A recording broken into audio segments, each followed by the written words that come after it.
Hi Eastbank, hi, my name's Kevin and I'm part of a coastal rescue team based down in Ayrshire.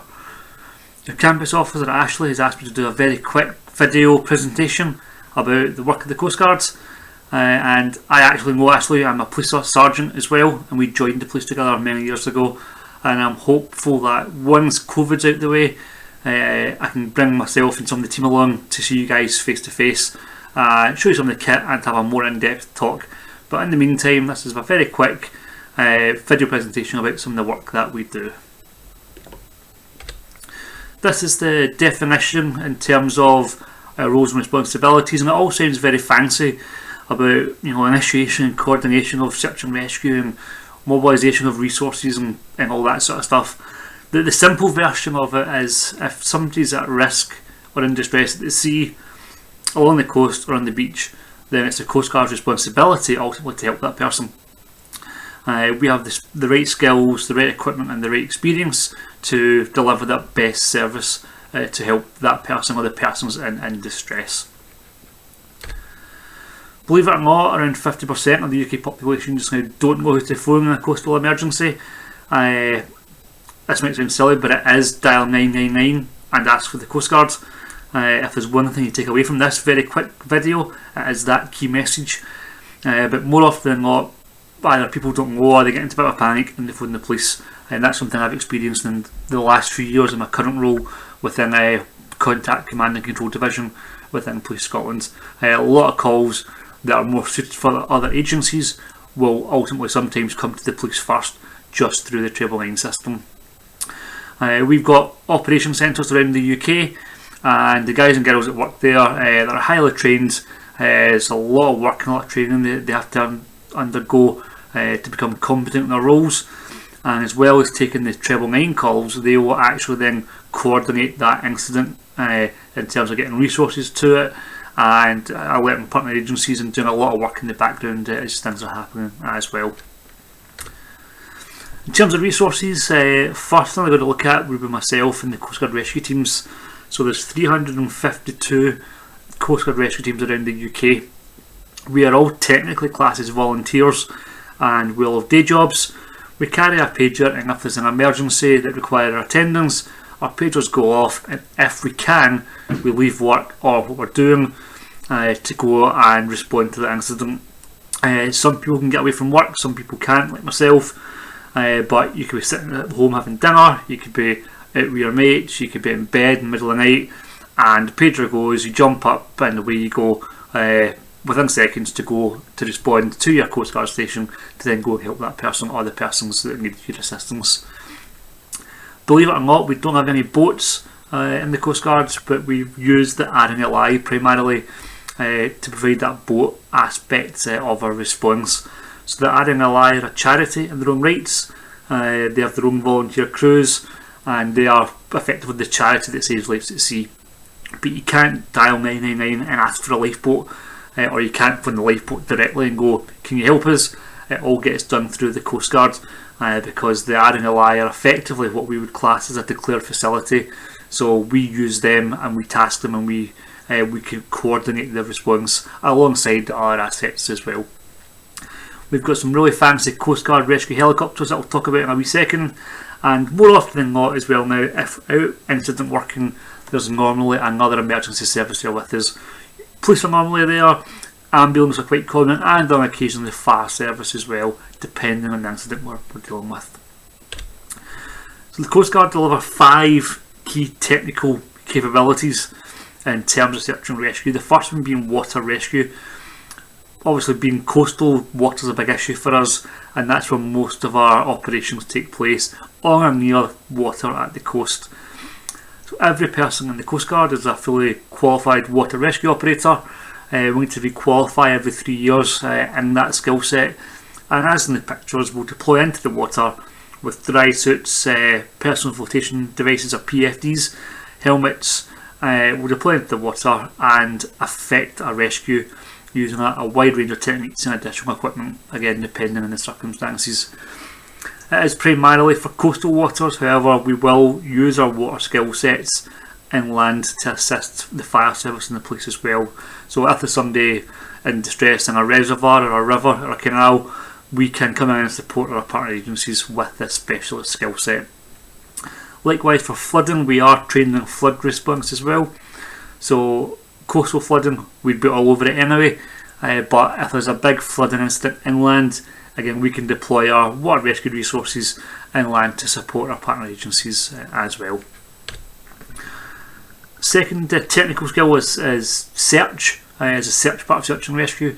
So all coastguard teams are also trained in missing person searches and land search and rescue. So without going into too much detail, we will effectively work with the police to develop a missing person profile. We'll then plan a search plan for that missing person based on information and the requirements of our partner agencies, again primarily the police, and we will then deploy out and execute that search plan. As part of that, we're all trained in map reading and navigation, and crucially as well, once we find that person, we've got the right training and skills to provide some casualty care that will go into, but crucially the casualty evacuation. So once we find them, we can actually then do something with them to get them out of that place of danger, or to somewhere in terms of access to an ambulance or other services that may be required as well. And it is really for your high risk missing persons. We don't really get involved in, missing kids or truanting from school or something like that unless there's a real risk attached to it. More often than not, it is the higher end of missing persons who are maybe vulnerable and require some additional support and assistance once they're found as well. As well as the water and the search, which every team is trained in, we also then have other teams who provide some additional technical support as well, or technical capabilities. So my team in a Drossing, for example, we're a rope rescue team, so we can utilise industry standard rope rescue equipment to gain access to casualties or people who need our assistance. It used to be called cliff rescue because it was predominantly used for coastal cliffs, but we now use this skill set wherever it needs to be done.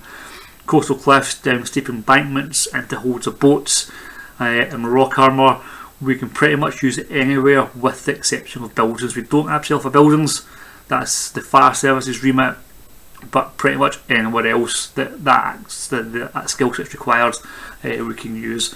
In fact, our last rope rescue job, believe it or not, was actually to the Kingston Bridge over the River Clyde because they required that specialist support for an operation there.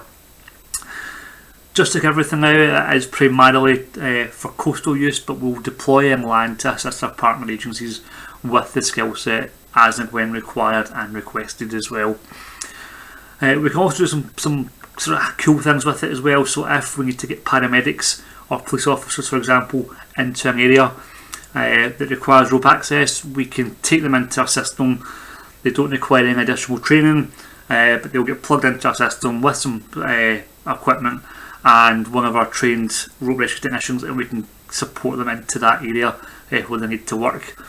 Likewise, if there's somebody, for example, who's threatening to jump off a height, we can set up a safe working system for negotiators so they can go out and render that assistance and support to that individual while maintaining their own safety as well. And again, they don't require any specialist training in terms of the rope aspect of it. That's all done by the Coastguard teams, so they can then go out and work in that safe environment. The fourth technical skill set is mud rescue. So again, around the UK there's areas where mud's a real issue. Even up the River Clyde in Glasgow, Erskine, that sort of area, there's some really bad areas of mud in there where people can and do become stuck when the tide's out. So Coastguard teams around the UK can provide a specialist response to mud rescue as well.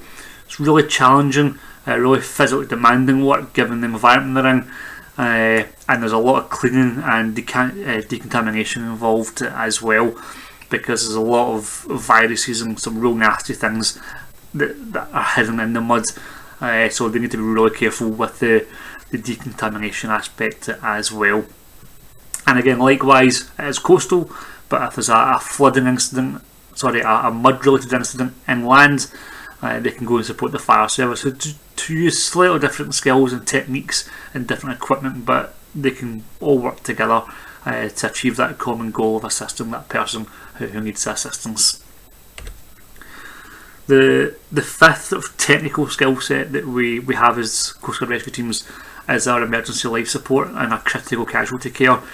So we've moved away from first aid, and it is this term critical casualty care now, and it's based on sort of combat medics in war zones, given some of the injuries that we face in our operational environments.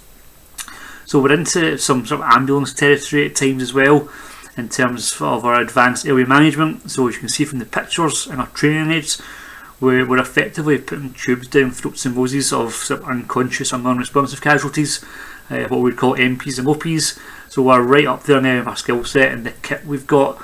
We're doing advanced airway management, we're doing severe trauma, catastrophic bleeds, spinal injuries, pelvic injuries, big breaks, anything you can imagine now in terms of injury we can pretty much deal with. We can stabilise that casualty, and crucially we can do it in the environment that we're operating in.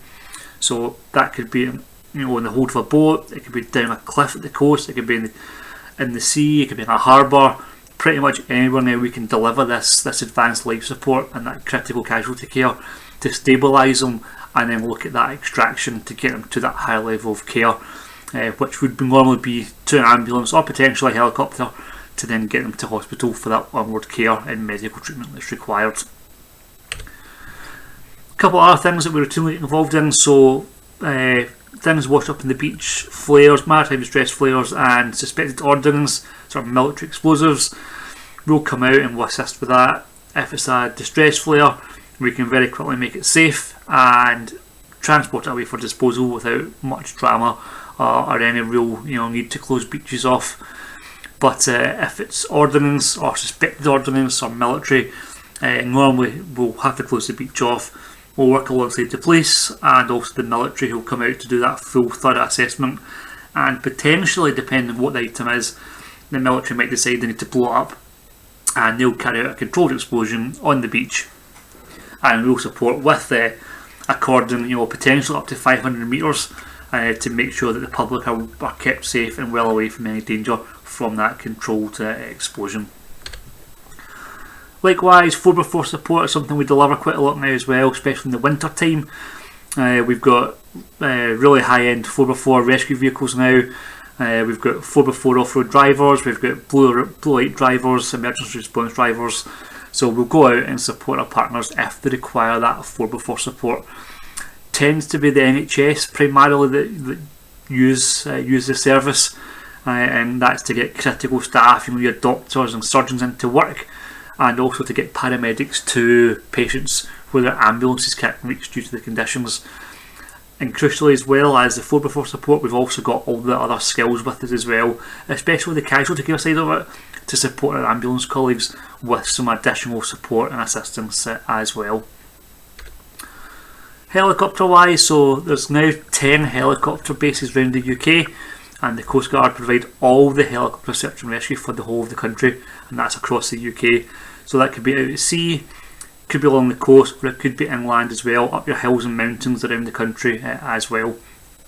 So 10 bases, and they operate 2 different types of helicopters, both of which are very, very capable, state-of-the-art machines with great technology on them. They're brilliant search platforms, and crucially as well, once they find the person, they can then deliver that immediate support.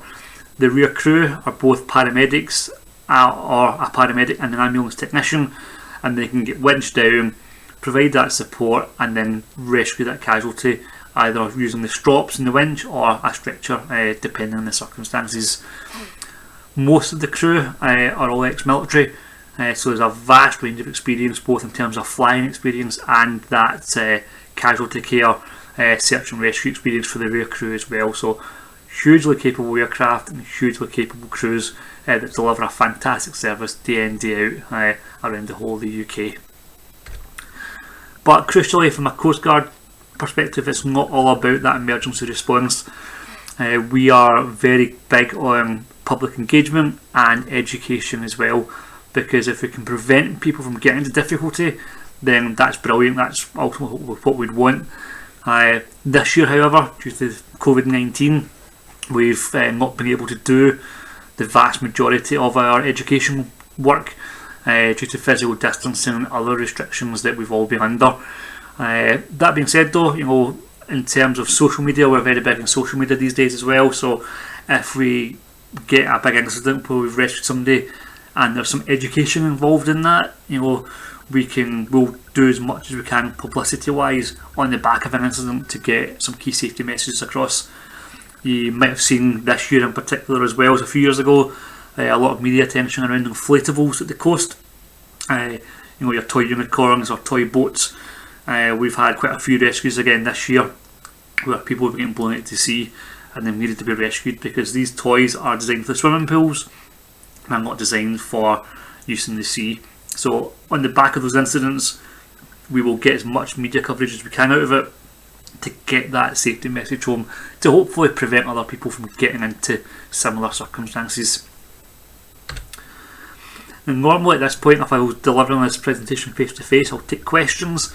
However, I'm conscious we can't do that just now, but feel free if there's anything that you're not sure of or you want to clarify, or just questions in general, feed them back to your campus officer Ashley and she can get them back to me.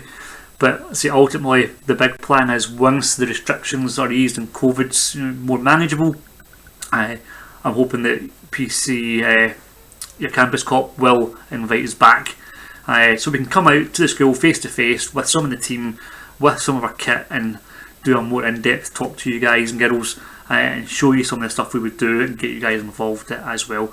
But in the meantime, feel free to ask any questions back to your campus officer and I'll do my best to feed back to her. But what I'm going to do as well is I'm going to ask you guys some questions just to see if you've picked anything up and got a couple of the key points as well. So what I would say in terms of these questions, feel free to give the answers back to your campus officer. I'll provide the answers to her, but likewise she can feed them back to me as well, and we'll see how we get on. So we'll start with an easy question. What number is it you dial to get the Coastguard if there's an emergency or an incident at the coast? How many Coastguard rescue teams are there around the UK? How many helicopter bases are there in the UK in terms of the Coastguard and our search and rescue helicopters? And finally, there's 5 key technical rescue skill sets that the Coastguard provides. How many of them can you remember? Can you remember what they are, what they're called? And by all means, include some detail as to what they actually involve and entail as well. So feel free, feed that back to Ashley, and I'll get that feedback from her. But crucially, if there's one thing you take away from this, that is that message of if you see somebody in difficulty or at risk at the coast, it's always dial 999 and ask for the Coastguard.